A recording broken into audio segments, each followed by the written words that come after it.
The Supertech twin towers in Noida were brought down on Sunday in a massive explosion. The blast, lasting about 9 seconds, caps a 9-year legal battle between the residents of the Supertech Emerald Court and the realtor of these two towers. The demolition done. Now the next challenge for Noida authorities is to clear the mountain of debris generated due to the demolition. Officials involved with the operations said that 55,000 tons of debris has been generated and it could take as many as 3 months to clear this debris. The waste is to be dumped in designated areas responsibly. The area had been evacuated hours ahead of the blast. Measures had been put in place to ensure that adjoining structures are not affected by the explosion. Traffic diversions were planned. Guidelines were laid down to tackle any emergency. Right now we're standing right outside the demolition site of the Supertech Twin Towers, and this pile of debris that you're seeing right now is what is left of that 100-meter tall Twin Tower. The Supertech Twin Tower was brought down by Edifice Engineering and Jet Demolition in a waterfall demolition of that massive structure. And it came down within 9 seconds. It was a 9-year-long legal battle of the residents of ATS village, that is on my right hand side, and of the residents of the Emerald Supertech Society, that is on my left hand side. Now the question is, why was it allowed to happen? Why was it allowed to be built here? That is the big question that's being raised right now. And if the Noida authority would have intervened at the right time, this structure that was also symbol of illegal nexus between corrupt officials and builders, it would have never been allowed to be built here, and it would not have taken about 9 years long of legal battle as far as bringing down the structure is concerned, as far as stopping the construction is concerned. The residents of ATS village and the residents of Supertech Emerald were sold a dream that this entire area where the Twin Towers stood will be a park. This will be an open space for the residents. The residents were told that you can come down anytime. It will be a garden for all of these people who are buying the flats here. But then after these people came here, after these flats were sold on my right and my left hand side, the Supertech builders decided to build a Twin Towers here and build about 850 flats that were there in the Twin Tower that was demolished today. In fact, about 3,700 kilograms of debris was used, explosives were used as far as the explosion is concerned, as far as the demolition is concerned. And this debris, this huge debris that you're seeing in front of your eyes is a whooping 80,000 ton worth of debris, and there is about 4,000 tons worth of iron in this debris. So now the gigantic task in front of the Noida authority is to clear the debris. However, majority of it, in fact 50,000 tons to 55,000 tons, will be used in leveling up the basement. About 30,000 tons of debris will have to be removed from here. It will be weeded out, some of it will be recycled, the rest of it will be sent to the dumping grounds. And that blast was planned to ensure that the towers fall straight down because they're built in this close proximity next to other buildings, and it was required that it fall extremely straight down in what is called a waterfall technique. What's that? Well, we asked the head of the firm hired to execute the demolition. Well, we have with us a man of the moment. This is Joe Brinkman. He is the managing director of Jet Demolition. Your day went off as expected, better off than expected. How are you feeling right now with the events of the day? Yes, it went off as expected. Our main objective was to get the buildings down and not cause structural damage to anything around it, and we've achieved that.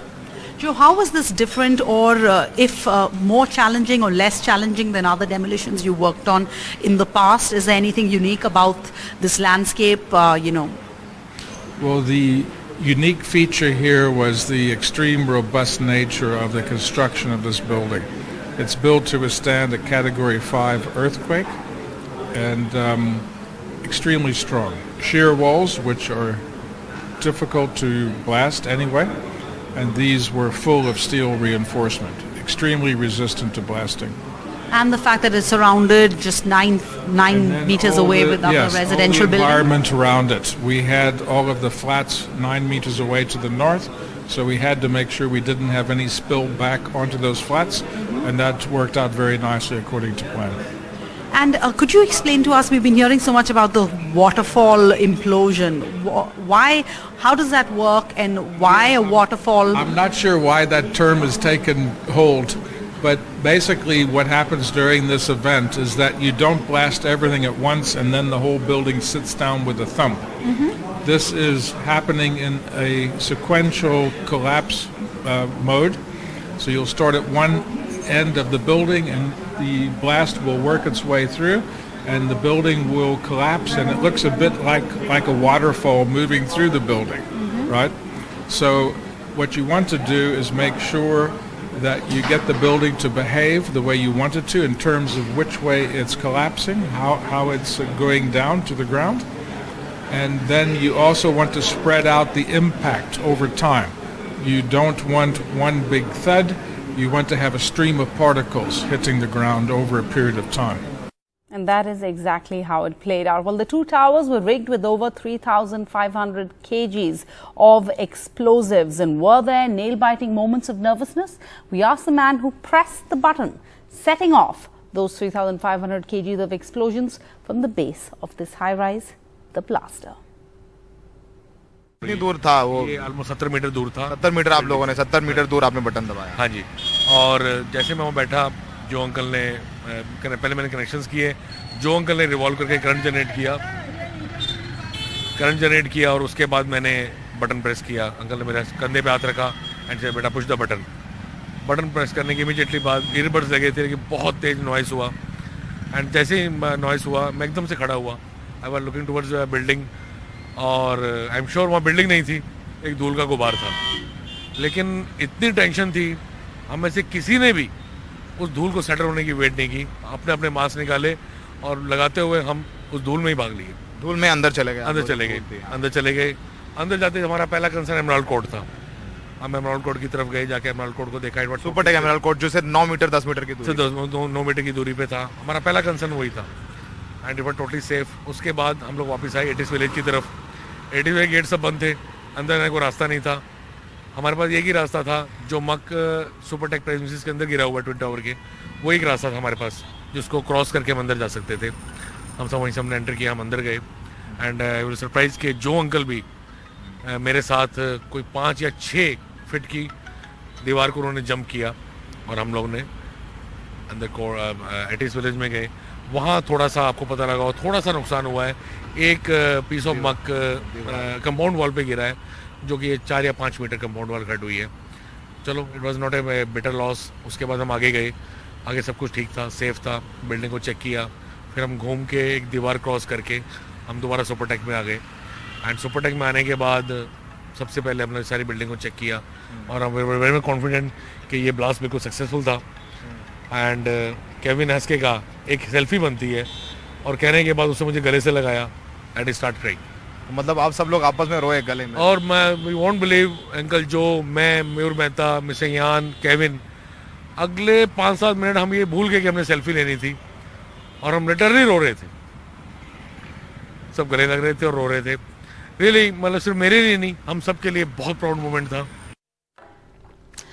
And the fate of the Jharkhand Chief Minister Hemant Soren continues to raise political temperatures in the state. His colleague and former Minister Bhanu Pratap Sahi has now demanded Hemant Soren's resignation ahead of any formal declaration of his disqualification as an MLA by the governor. The Election Commission is believed to have recommended the disqualification of Hemant Soren as a legislator in a mining lease case, but no action has been initiated so far.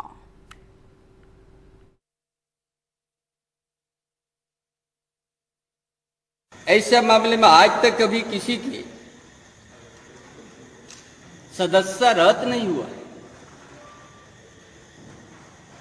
तो फिर ये हमारा जो लोकप्रिय मुख्यमंत्री है हेमंत सोरेन जी, इसके साथ संवैधानिक संस्थाओं का दुरुपयोग कर इस झारखंड प्रदेश जो फुल बहुमत सरकार गठबंधन की, आज झारखंड की जनता के बीच में ये आजादी स्थिति पैदा, इसमें आज कोई कारण स्पष्ट नहीं हो सकता। In terms of the government, the numbers are clear at this point. the numbers don't seem to be a problem for Mr. Soren. But in the case that he steps down, then there is going to be a certain amount of instability. And that instability is the time period where, there may be MLAs who may be poached. That's what the Congress and the other partners of the alliance are referring to. They want the governor to act immediately, take a decision immediately. They say that whatever our response is, one way or the other, you have to take a decision. You cannot let this tamasha, they use the word, continue, where people just believe that he's going to be disqualified. The work of the government is hampered. They want a decision, they say. Now, interestingly, Vishnu, there's also, another member of the family who's also an MLA, Basant Soren, who has also a hearing in the Election Commission tomorrow. And that is also important to note, given the fact that, that is not a very similar case, but, around the same issue. So this is going to be an acid test for Hemant Soren as to whether he can not only save his seat, but keep his flock together. And that's what, the Congress has also been hinting at. We are firmly with Chief Minister, but let's have a decision as soon as possible. That's what they've appealed to the governor through a press conference, so they've not officially gone to him. One expects that there will be a delegation to the governor also soon. Now, elections for the Congress President post are to be held on the 17th of October. Counting will be held on the 19th. The Congress Working Committee met on Sunday to decide on the schedule of dates for the election of the next party president. It was a meeting that was held virtually, with Sonia Gandhi presiding over it as she is abroad for medical checkups, and Rahul Gandhi and Priyanka Gandhi Vadra, her children, are accompanying her.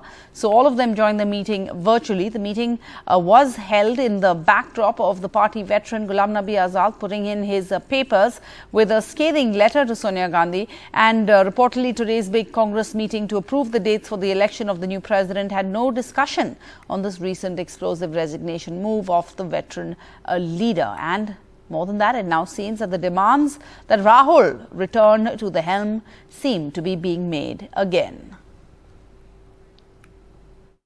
देखो, पहले से मैं बोल रहा हूँ, ये मेरा personal opinion के साथ साथ सारे कांग्रेस वर्कर्स की ये भावना है कि राहुल गांधी जी इस वक्त लीड ले और वो कांग्रेस प्रेसिडेंट बने।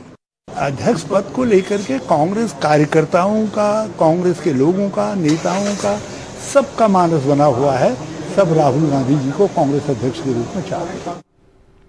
And another news coming in from Jammu and Kashmir. 2 more recruitment lists in the Jammu and Kashmir administration have been cancelled following allegations of massive corruption and malpractices in the exams and the selection process. The cancellation of the selection lists has impacted thousands of aspirants who appeared for these exams, as one after another recruitment process has been riddled with corruption in Jammu and Kashmir. Nazir Masoodi now joins us. Nazir, what's the latest on this story?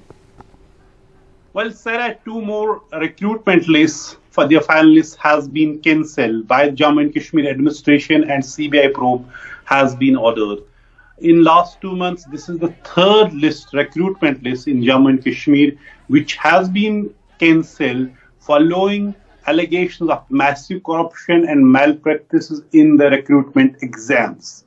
First, it was the police sub-inspector exams where 1,200 posts had to be filled. But after the finalization of list, there were massive, allegations of massive corruption and malpractices. There were massive protests in Jammu and Srinagar and demanding probe, and finally government ordered a CBI probe, and there was a series of raids, and some people have been, accused in the case. Now there are 2 other lists. One is finance account assistants, and third one is JE civil, exams. Both these lists have been cancelled because of their allegations of corruption. You can see in the visuals there are these aspirants. They selected 972 candidates of financial account assistants. They were saying, don't punish us. If there is corruption, punish the guilty, punish the corrupt, not the people who have spent years together preparing for the exams, qualified the exam, now the lists are being cancelled. This is a huge embarrassment for the administration. Look, after abrogation of 370, what government was talking, center was talking, BJP was talking that they are ending corruption in Jammu and Kashmir. But all the three major exams in Jammu and Kashmir which have been held over the last 2 years are riddled with corruption, massive corruption, and three major lists, selection lists have been cancelled and CBI probe has been ordered. Massive setback for thousands of, job aspirants in Jammu and Kashmir. At the same time, huge embarrassment for the administration, Union Territory administration, that one after another recruitment list is riddled with corruption. Absolutely a shocking story. Thanks for bringing us those details, Nazir. Thank you for that. Let's go in for a short break. More news from around our cities after that.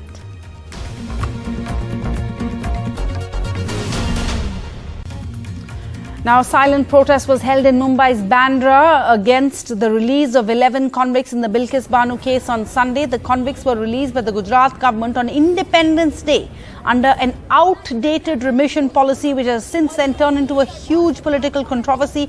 Protests have been ongoing all over India against the release of these 11 convicts by the Gujarat government in the Bilkis Banu case. And Sohit Mishra now reports from the Mumbai protest site. A silent protest is being held at Carter Road in Bandra, and demanding justice for Bilkis Banu and also questioning the remission that is being given to the 11 convicts in this entire case. Now, while a case is being heard at the Supreme Court and a notice has been given to the Gujarat government, we can say that the protest is happening in several places across the country.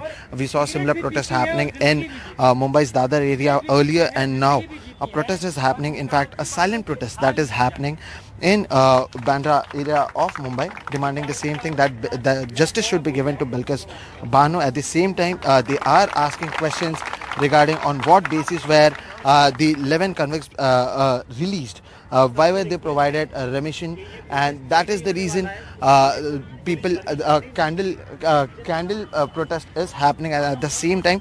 While this is a silent protest, the question is still being asked, saying justice for Bilkis, and the questions that are being asked is that why were these 11 convicts released in the first place? In Mumbai, with camera person Rajendra Dayalkar, Sohit Mishra, NDTV.